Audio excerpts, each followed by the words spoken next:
BMV says it's an error that rarely happens, but they're aware of at least 2 instances recently where someone received a letter like this one, mistakenly telling them their license is about to be suspended for something they never did.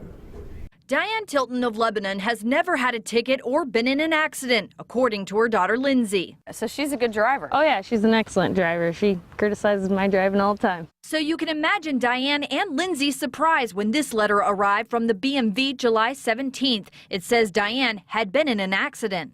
Indiana law requires BMV to suspend your driving privileges, vehicle registration, or both. The letter says Diane was driving a 2003 Buick at the time of the crash. But she doesn't own a Buick, she owns a Kia.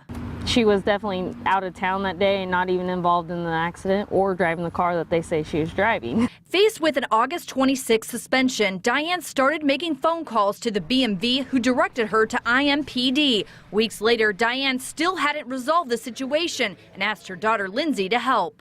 Lindsay contacted the Call 6 investigators who did some checking. We learned an IMPD officer wrote down the wrong driver's license number, which led to the mix-up and Diane getting a letter by mistake.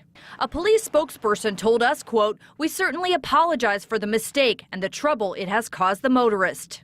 A BMV spokesperson told us this is the second suspension letter mistake like this recently, but these types of errors are still rare. Quote, "We looked into the situation, reached out to IMPD, and we were able to resolve the situation very quickly." Your involvement definitely made things move quicker. Lindsay says her mother is no longer facing a driver's license suspension and hopes to keep her driving record squeaky clean.